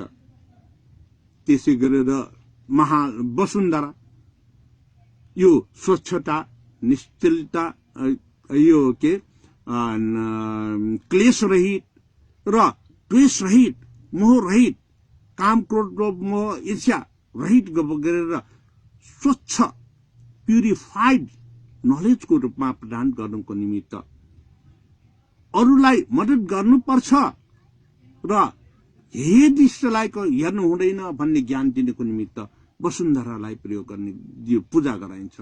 र ज्ञानहरू सबै दिइसकेपछि त्यहाँ वसुन्धरा देवीको रूपमा देखिँदैन। शारीरिक स्वस्थता, आर्थिक अर्थोपार्जन, आर्थिक व्यवस्था र दान, बोधिसत्वचर्या आदिको ज्ञानहरू प्राप्त गर्छ। त्यसपछि त्यो पूजा गरेको वसुन्धरा देवतालाई एउटा ज्ञानको भण्डारको रूपमा मात्रै लिने गर्दछ र त्यहाँ चाहिँ यो चाहिँ देवता भन्ने कुरा नै देख्दैन। त्यसकारण यसलाई चाहिँ वज्रयान बौद्ध धर्ममा क्रिया र चर्या भनेको अरूबाट गर्ने र आफूले पनि गर्ने त्यो क्रिया र चर्या भयो। अरूबाट मात्रै आफ्नो लागि गरायो भने त्यो क्रिया भयो, जस्तो कि गुरु पुरोहितबाट गरायो भने, अनि स्वयंले अभ्यास गरेर गरेपछि त्यो चर्या भयो। क्रिया र चर्या यसरी क्रिया र चर्याको माध्यमबाट गर्न पूजा तन्त्रको प्रयोग हुन्छ, अघि नै भनिहाले। र पूजा गर्दाखेरि सबभन्दा पछाडि लाभाले पूजा गर्ने गरिन्छ, जसलाई हामीले तया भनेर भन्ने गरिन्छ। लाभा तया भनेको थानलाई भुटेर पफिङ गरेको जुन फूल फुलाएको, त्यो माटो पानीमा पर्यो भुइँमा पर्यो भने पग्लिएर जान्छ। हो, हामी कमलको फूल जस्तै स्वच्छ भएर सम्पूर्ण बौद्ध ज्ञानहरू प्राप्त गर्दै अगाडि बढेपछि चित्त चञ्चल ज्ञानलाई पञ्चस्कन्धमा चित्त विज्ञानलाई यो निक्लेश गर्न सक्यो भने हामी त्यो निक्लेश भनेको नै शून्यता हो। त्यो शून्यता भनेको नै द्वय ज्ञानलाई हामीले अद्वैत ज्ञानको रूपमा प्राप्त गरेको ज्ञान हो। र शून्यता ज्ञान भनेको नै अनि पुनर्जन्म नहुने निर्वाण मार्गमा हामी जान्छौं भन्ने ज्ञान हो। धान भुइँमा पर्यो भने त्यसबाट बिरुवा उम्रिन्छ। चामल त्यसमा केहीले चाहिँ त्यहाँ चाहिँ छोपियो, त्यसमा पनि केही ढुसी सुसी परेर फेरि बिरुवा उत्पन्न हुन सक्छ। तर लाभा त्यो भुइँमा परेपछि विलय भएर जान्छ। हो, हामीले खोजेको यो निर्वाण मार्गको ज्ञान भनेको यही लाभाले पूजा गरेर अन्तमा टुङ्ग्याउने गर्दछ। जुन बेलामा ए धर्म हेतु प्रभा हेतु तेसा वा निरोधमा श्रवण भनेर यो मन्त्रोच्चारण गर्ने गरिन्छ। यो मन्त्रोच्चारण प्रज्ञा पारमिता ग्रन्थको पहिलो अध्यायमा नै चाहिँ हामीले भेट्टाउन सकिन्छ। र अन्तमा यो मन्त्र विन्यासको रूपमा राखिएको हुन्छ भने प्रज्ञा पारमिताको पहिलो अध्यायमा नै सारीपुत्र भन्तेले यो ए धर्म हेतु प्रभाको गाथा सुनेपछि तुरुन्तै निर्वाण प्राप्त गर्यो, अर्थात् अर्हत हुनुभयो भनेर त्यहाँ जाने जानकारी दिएको छ। यो भनेको 84 लाख जन्मको संस्कार बोकेर मानव जातिको रूपमा जन्म भइसकेपछि पूर्व जुन संस्कारले सिंचित भएको अवस्थामा यस्तो एउटा गाथा सुनेपछि पनि अर्थ हुन्छ भन्ने एउटा ज्वलन्त उदाहरण हो। र यसलाई हामीले कुनै पनि वाक्य मन्त्रहरूलाई प्रयोग गर्दाखेरि यो आफूले धारणा गर्नेलाई धारणी भनेर भन्ने गरिन्छ। स्तोत्र भनेको स्वर निकालेर वाचन गर्नेलाई स्तोत्र भनेर भन्ने गरिन्छ। मन्त्र भनेको मनमनै त्यसलाई जप्नेलाई, मनको त्रास हटाउन मनमनै जप्नेलाई मन्त्र भनेर भनिन्छ भने चाहिँ। अनि यो वाक्य भनेपछि ती मन्त्र तन्त्र जन्त्र यन्त्रका हाम्रो स्तोत्र वाक्यहरू पूजा पाठका वाक्यहरू चाहिँ हुने गर्दछ। तसर्थ यी कुराहरूलाई यहाँहरू समक्ष मैले चाहिँ के जानकारी दिएँ। ठ्याक्कै 1 घण्टा समय गएको छ, मलाई 45 मिनट दिएको थियो। र यसमा चाहिँ के भन्दाखेरि वज्रयान तन्त्रको रूपमा प्रयोग गर्नको निमित्तमा आधारभूत तन्त्रको प्रयोगाभ्यासको निमित्त गुरु मन्त्राचरणको अभ्यास गराउने गरिन्छ। गुरु मन्त्राचरणको अभ्यास आधारभूत तन्त्र हो भने त्यसपछि यो चाहिँ त्रिसमाधि गुरु मन्त्राचरण भन्दा अलिकति माथिको समाधिको ज्ञानबाट तन्त्रको प्रयोग गराउने अभ्यास हो। र एडभान्स लेभल उच्च स्तरीय यो तन्त्रको अभ्यास भनेको चण्ड महारोशन तन्त्र, जसलाई अचलाभिषेकको रूपमा लिने गरिन्छ। त्यसै गरेर ज्ञानोदय तन्त्र, गुह्य समाज तन्त्र, हे वज्र तन्त्र, हेरको चक्र सम्वर तन्त्र आदिको प्रयोगाभ्यास गर्ने गरिन्छ। तसर्थ यहाँहरूलाई मैले यो सजिलो भाषा र प्राचीन भाषालाई चाहिँ व्यावहारिक जीवनमा हामीले कसरी अगाडि बढाउने भन्ने दृष्टिले जानकारी मेरो सानो ज्ञानले यहाँहरूलाई चाहिँ दिन मैले चाहिँ कोसिस गरेँ। यहाँहरूलाई के कति चित्त बुझ्यो, चित्त बुझेन, अथवा बुझ्न सक्यो, बुझ्न सकेन, अथवा चाहिँ मेरो कुरा मनै परेन वा मन पर्यो, यो यहाँहरूमा निहित यहाँहरूको विचारको कुरा हो र यहीलाई नै मैले आजको विषय चाहिँ को रूपमा लिए, जुन विषयलाई चाहिँ मैले तन्त्र अभ्यासका विधिहरू भनेर यहाँहरूलाई पस्के, जसलाई अंग्रेजीमा ट्रिक्स अफ तन्त्र प्र्याक्टिस भनेर भने। आदरणीय मेरा गुरुहरू र सहोदर कल्याण मित्रहरू, आजलाई मैले यो प्रवचनको रूपमा यहाँहरूलाई जानकारी गराउने यही अन्त गर्दछु। अलिकति समय अर्थात् 15 मिनट जति बढी समय भएकोमा म क्षमा याचना पनि गर्दछु। भवतु सर्वमङ्गलम। अहिलेलाई अब यहाँहरूको जिज्ञासा हाम्रो सन्दीपजीबाट पक्कै पनि राख्नुहुनेछ भन्ने मैले आशा एवं विश्वासका साथ म अब यो फ्लोर माइक 300 वर्षपछि भगवान बुद्धको जुन दिनुभएको हो त्यो दुई भागमा महायान र हीनयानमा बाँडियो। त्यसपछि महायान पनि दुई भागमा, यहाँले जुन मन्त्रयान र तन्त्रयानमा विभाजित भयो। फेरि तन्त्रयान चाहिँ पनि दुई भागमा वज्रयान र कालचक्रयानमा विभाजित भयो भन्ने कुरा मैले चाहिँ यो पढेको थिएँ उसमा। तर कालचक्रयानको आज यहाँले गुरुजुले त्यसको केही भन्नुभएको पाइएन मैले कालचक्रयान विषयमा। त्यो के हो अनि हे वज्र र नैरात्माको यो के हो यसमा विशेषता दुई कुराको एउटा व्याख्या सुनाऊ, हे वज्र र नैरात्मा र यो कालचक्रयानको विषयमा। सन्दीपजी, यो उत्तर दिँदै जाने हो।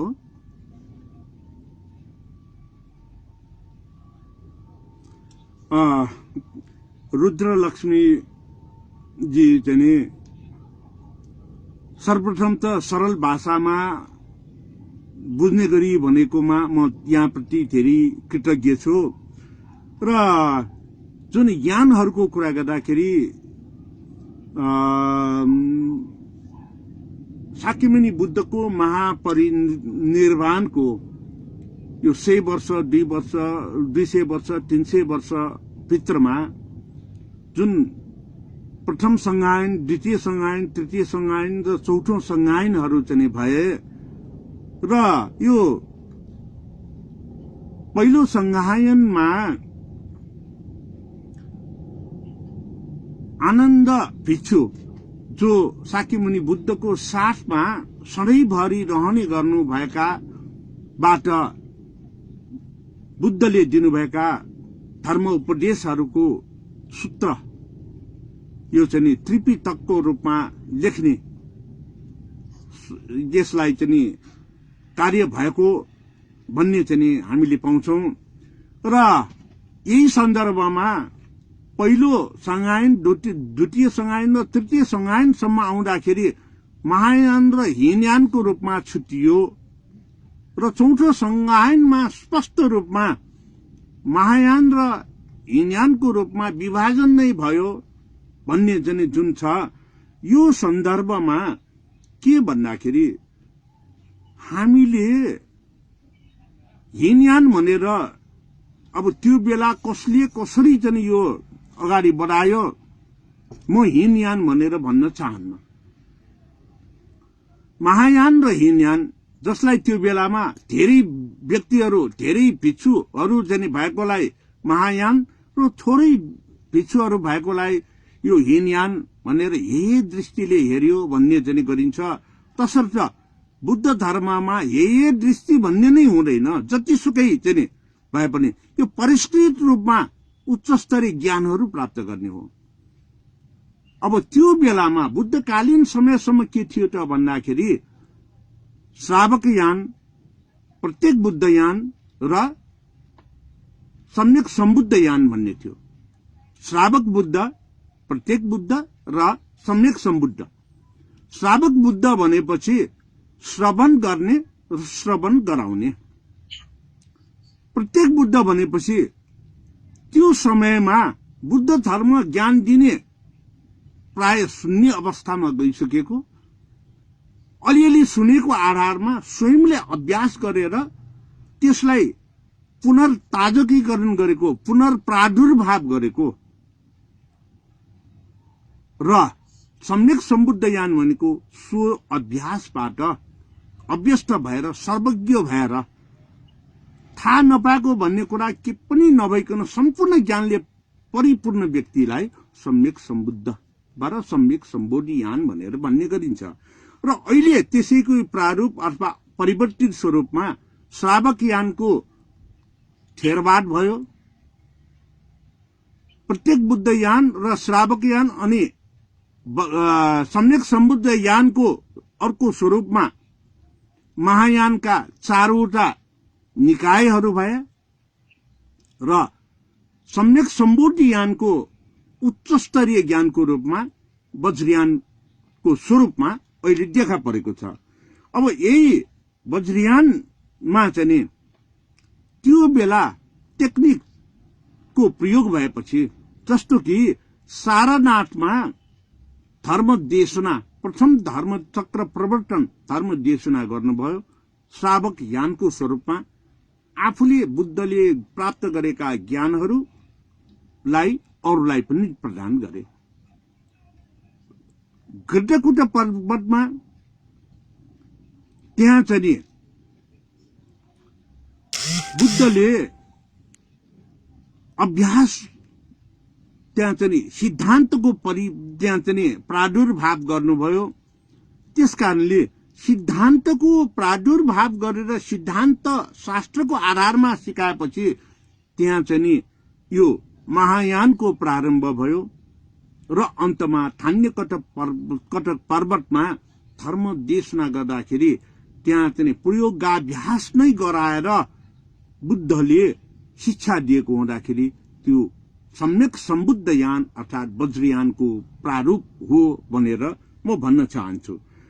अब जहाँसम्म कालचक्रको सन्दर्भमा, अब कालचक्र धेरै गहिरो विषय छ।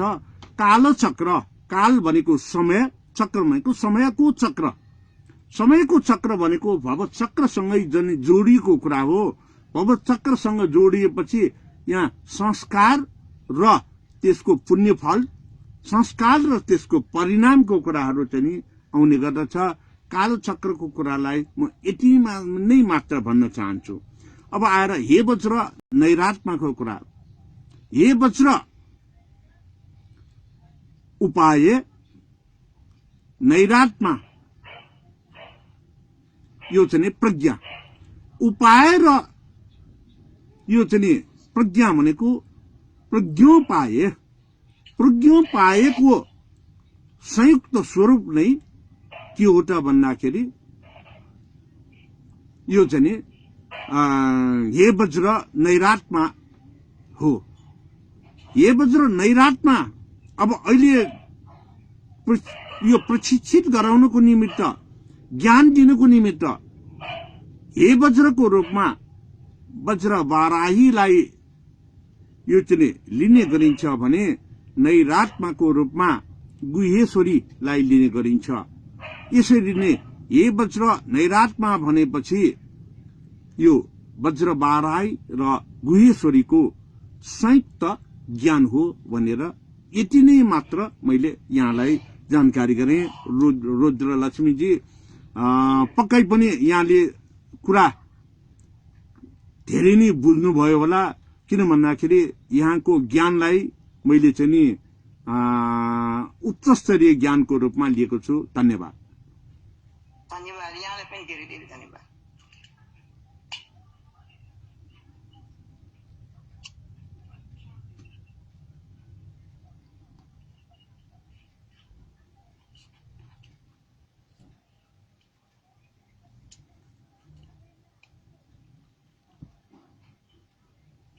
सन्दीप जी, जुममा जोडिनु भएका आदरणीय, हजुर भन्नु। ज्यू ज्यू राजेन्द्र गुर्जुले एकदम राम्रो सबैलाई बुझ्ने गरी। यहाँको परिचय नाम भनिदिनु न। म डाक्टर दयाराम श्रेष्ठ, मेरो घर लुबु हो। हजुर हजुर। अहिले चाहिँ म अमेरिकाबाट तपाईहरुको प्रवचन हेर्दैछु। ए धन्यवाद। सरल भाषामा सबैले बुझ्ने गरी एकदम महत्त्वपूर्ण जानकारी दिनुभएको छ। यति ज्ञानले नपुग्ने भएकोले अझ अर्को पनि यस्तै प्रवचनको अपेक्षा राखेको छु मैले।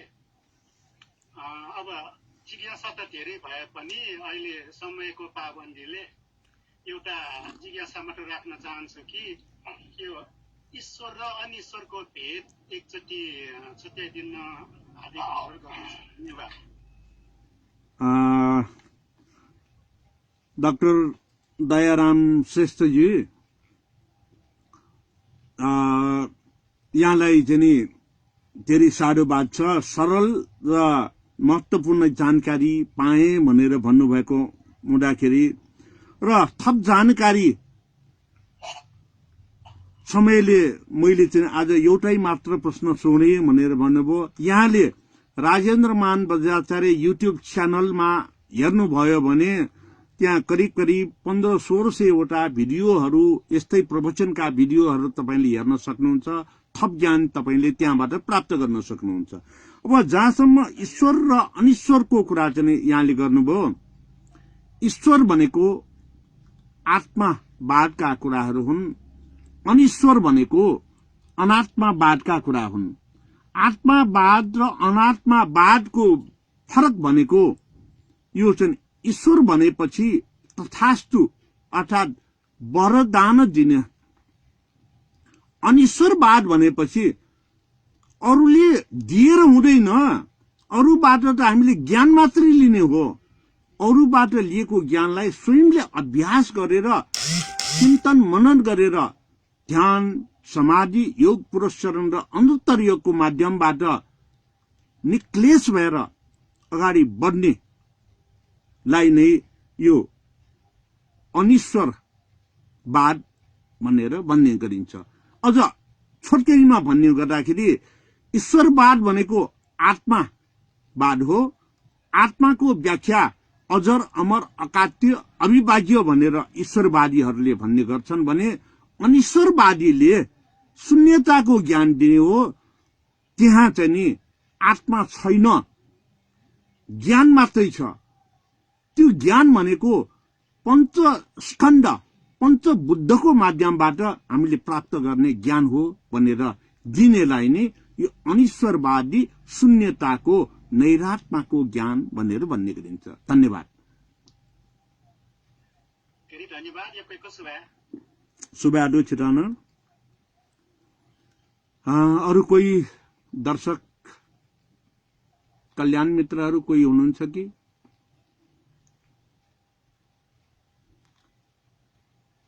यहाँहरूको जिज्ञासा परिपूर्ति गर्नको निमित्त म सकेसम्म प्रयास गर्नेछु। कसैको केही प्रश्न छ भने राखिदिनु हुन म हार्दिक अनुरोध गर्न चाहन्छु।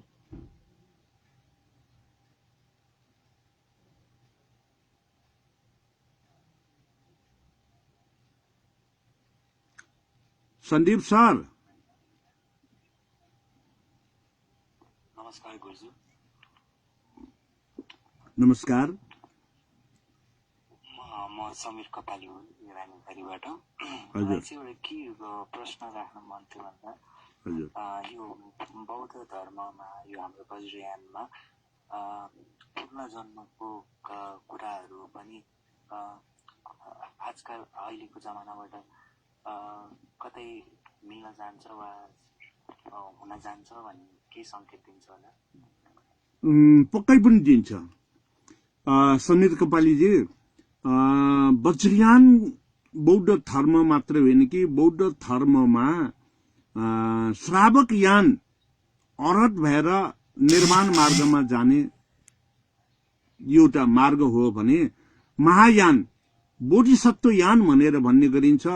जहाँ बोधिसत्व यान हुन्छ त्यहाँ पुनर्जन्मको त्यहाँ चाहिँ बढी मात्रामा देखा पर्ने गर्छ। वज्रयानमा पनि यो निर्वाण मार्गमा जाने र पुनर्जन्म हुने दुईवटा मार्गहरू हुने गर्दछ। अब बोधिसत्व यान भनेको र महायान भनेको एउटै हो र थेरवाद श्रावक यान भनेको एउटै र वज्रयान भनेको सम्यक सम्बोधि यान थेरवादमा सकेको बेला सके जति शिक्षा दिँदै अगाडि बढ्ने गरिन्छ, जसलाई बहुजन हिटाए बहुजन सुखाएको मूल मन्त्र मार्दा अगाडि बढेर सबैको आफूले भ्याएसम्म सकेसम्म बहुजनको हित र कल्याण गर्दै अगाडि बढ्ने गरिन्छ र आफू निर्वाण मार्गमा एक्लै जाने गर्दछ। महायानमा के गर्छ भन्दाखेरि जबसम्म सम्पूर्ण प्राणीहरू सम्पूर्ण जीव ज्यान भएकाहरूलाई दुःखबाट मुक्त गर्न सक्दैन तबसम्म ती सम्पूर्ण बाँकी भएका दुःख प्राप्त गरेका जीवित वस्तु वा जीवित प्राणीहरूलाई दुःखबाट मुक्त गराउनको निमित्त मैले फेरि पुनर्जन्म लिन्छु भनेर त्यहाँ प्रणिधान गरेको हुन्छ। त्यसकारण बोधिसत्वहरू बारम्बार जन्म हुने गर्दछ। महायानका यो चाहिँ जुन आचार्य रिम्पोचे कर्मापा गुरुहरू पनि फेरि पुनर्जन्म हुने गर्दछ। किन भन्दाखेरि उहाँहरूले एउटा प्रणिधान गरेको हुन्छ कि सम्पूर्ण दुःख पाएकाहरूलाई मुक्त गर्न नसकेसम्म म फेरि जन्मिएर भए पनि यो मुक्त गराउने प्रयास गर्छु भनेर।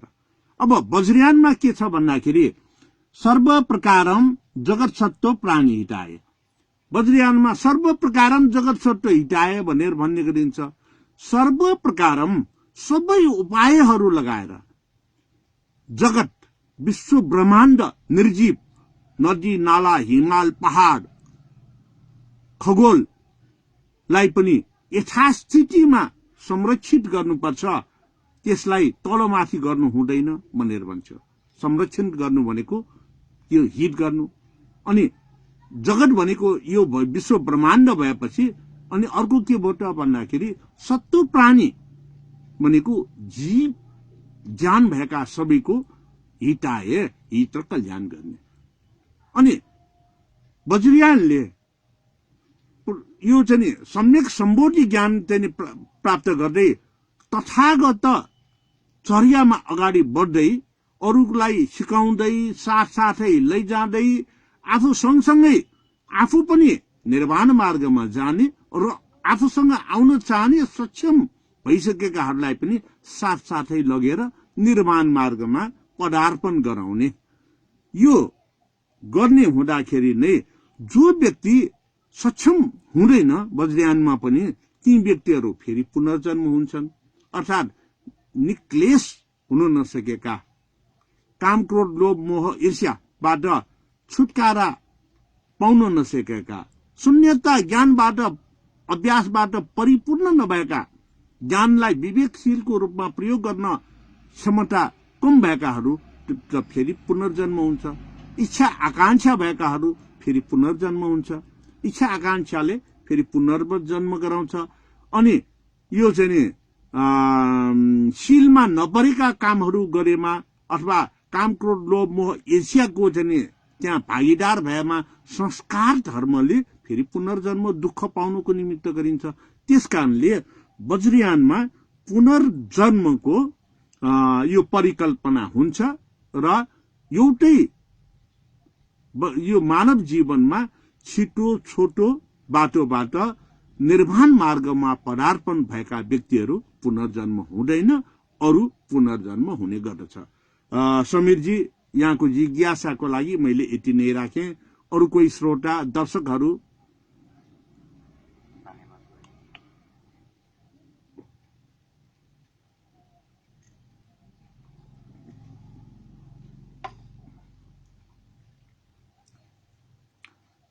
दर्शक महानुभावहरू, श्रोता, आज जुममा जोडिनुभएका गुरुवर र अन्य सहयात्री कल्याण मित्रहरू, धर्म पासा, कोही आफ्नो जिज्ञासा राख्न चाहनुहुन्छ भने राख्न सक्नुहुन्छ।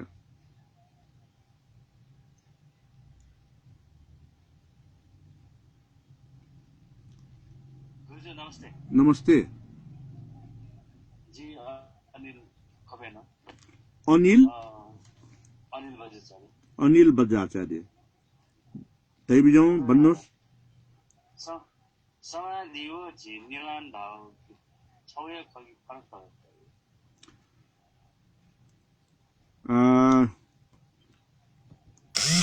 अनिल बज्राचार्यजीको जिज्ञासालाई सर्वप्रथम म नेपाल भाषामा यसलाई उत्तर दिने प्रयास गर्छु, त्यसपछि त्यसलाई रूपान्तरित रूपमा नेपाली भाषामा सबैको निमित्त मैले जानकारी दिने प्रयास गर्छु।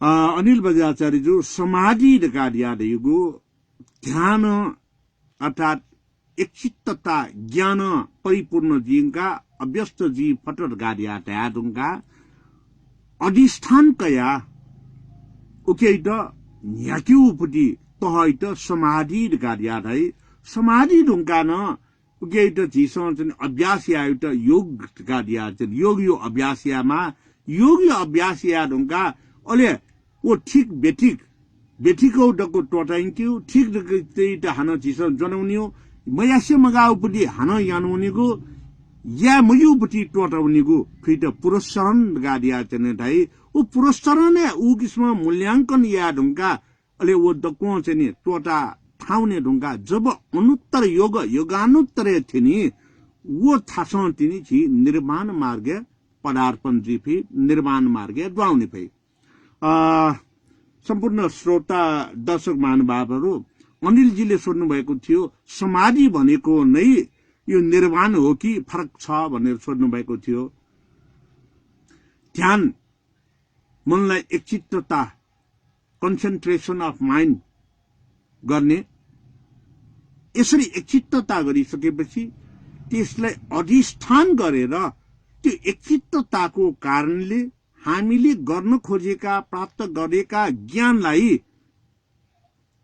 अग्र पंक्तिमा लैजानको निमित्त अग्र ज्ञान साधकको रूपमा जानेलाई साधना र यसरी साधना गरिसकेपछि त्यो पूर्णता प्राप्त गरेकोलाई योग को अभ्यासको मार्फत त्यसलाई योगाभ्यास गर्ने गरिन्छ र योगाभ्यास गरिसकेपछि पनि पुरस्करणको माध्यमबाट योगाभ्याससम्मको तहमा हामीले गरेका कामहरू गर्नुपर्ने सबै गरेको छ कि छैन, गर्न नहुने कामहरू त्यहाँ परेको छ कि, गर्नुपर्ने काम केही छुटेको छ कि,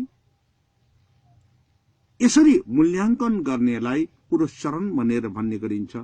त्यसो गर्दाखेरि गर्न नहुने काम गरेको छ भने क्षमा याचना साथ तुरुन्तै छोड्ने, गर्न नहुने काम फेरि नगर्ने प्रणिधान बाचा गर्ने, गर्नुपर्ने कामलाई गरेको छ भने निरन्तरता दिने, गर्नुपर्ने काम गरेको छैन भने तुरुन्तै त्यो अभ्यास सुरु गर्ने, पुरस्करण यति गरेर त्यसबाट आफूलाई सुधारिसकेपछि मात्रै हामी अनुत्तर योगको ध्यानमा प्रवेश गर्छौं। अनुत्तर योगको ध्यानमा प्रवेश गरिसकेपछि अनुत्तर योग योगानुत्तरबाट हामी सक्षम भइसकेपछि मात्रै निर्वाण मार्गमा पुग्नको निमित्त हामी यो चाहिँ तयार हुन्छौं भन्ने जानकारी मैले अनिल बज्राचार्यज्यूलाई दिए। सायद तपाईको जिज्ञासा पूरा चाहिँ भयो होला भन्ने मैले ठानेको छु र अन्य आज जुममा जोड्नु भएका गुरुवर श्रद्धेय कल्याण मित्रहरू को छ एकपल्ट चाहिँ यहाँहरूले आफ्नो जिज्ञासा छ भने राखिदिनु हुन, होइन भने सन्दीपजी, सन्दीप सर। हजुर धन्यवाद। ल धेरै धन्यवाद सर। म प्राविधिक कारणले गर्दा यो बत्तीको समस्याले गर्दाखेरि म जोडिन सकेकोमा क्षमा प्रार्थी छु। अबको चरणमा हामी अन्तर्क्रियामा प्रवेश गर्नेछौँ। अब गुरुजू राजेन्द्रमान बज्राचार्यज्यूले आफ्नो राख्नुभएको आफ्नो प्रवचनमा आधारित रहेका महानुभावहरूको केही प्रश्न छन् भने राखिदिनु हुन म नम्बर निवेदन। सन्दीप सर, अहिलेसम्म रुद्रलक्ष्मी, डाक्टर दयाराम श्रेष्ठ अमेरिका, समीर कपाली र अनिल बज्राचार्य चारजनाले जिज्ञासा राखिसक्नु भएको छ र उहाँ चारजना कल्याण मित्रहरूको जवाफ मैले दिने प्रयास मेरो क्षमतालाई भ्याएसम्म मैले दिइसकेँ। अनिल सरले पनि हात उठाउनु भएको जस्तो लाग्यो। अनिल बज्राचार्य हो भने उहाँलाई मैले जवाब यो चाहिँ उहाँको जिज्ञासा परिपूर्ति गरिसकेँ। अब अर्को अनिल भए आफ्नो जिज्ञासा राख्न म अनुरोध गर्दछु। महानुभावहरूको कस्तैको केही छ भने हजुरहरूले राख्न निवेदन गर्दछु, होइन भने हामी कार्यक्रमलाई औपचारिक रूपमा विराम गर्नेछौँ।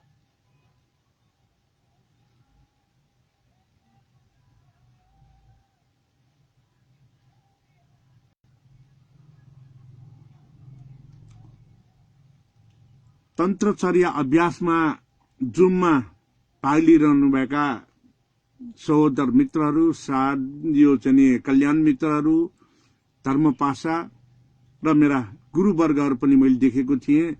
उहाँहरू अहिले पनि छ भने यहाँहरूले कुनै जिज्ञासा राख्न सक्नुहुन्छ।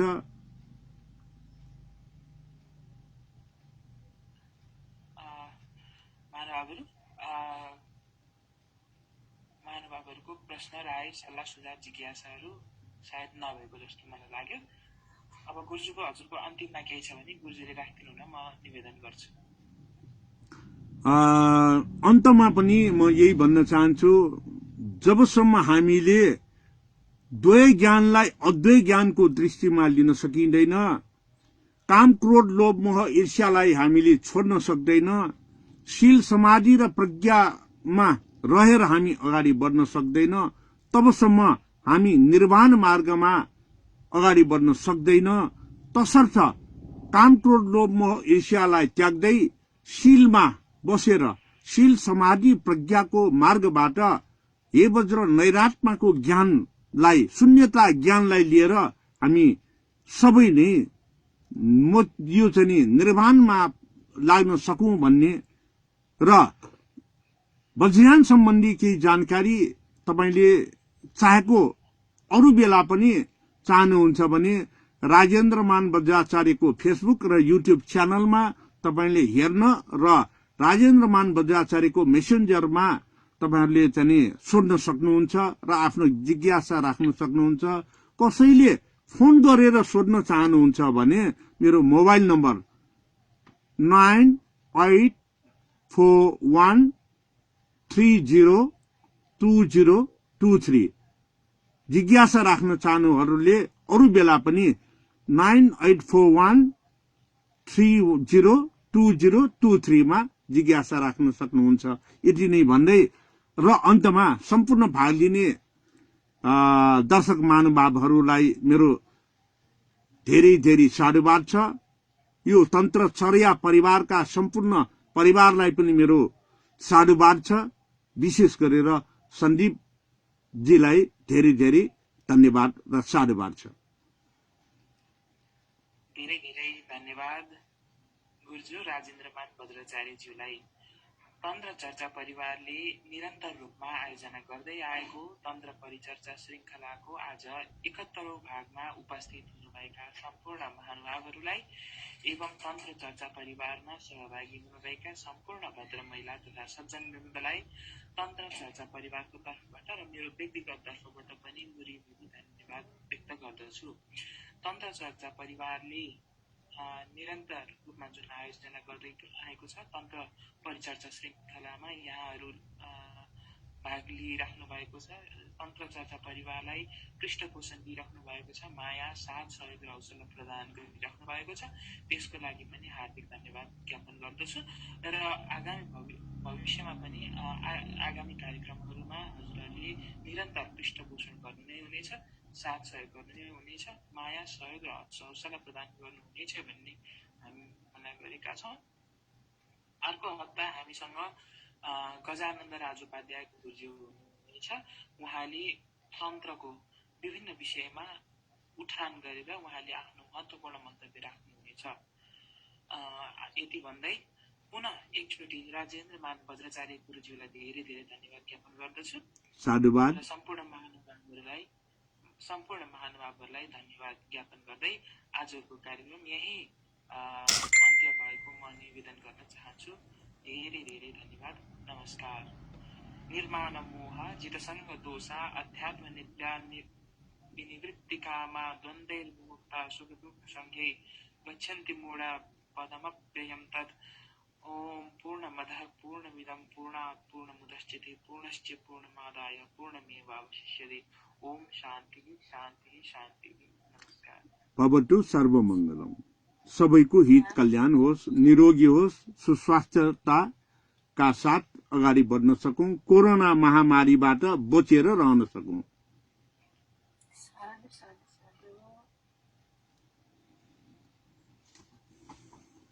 साधु साधु साधु साधु साधु साधु।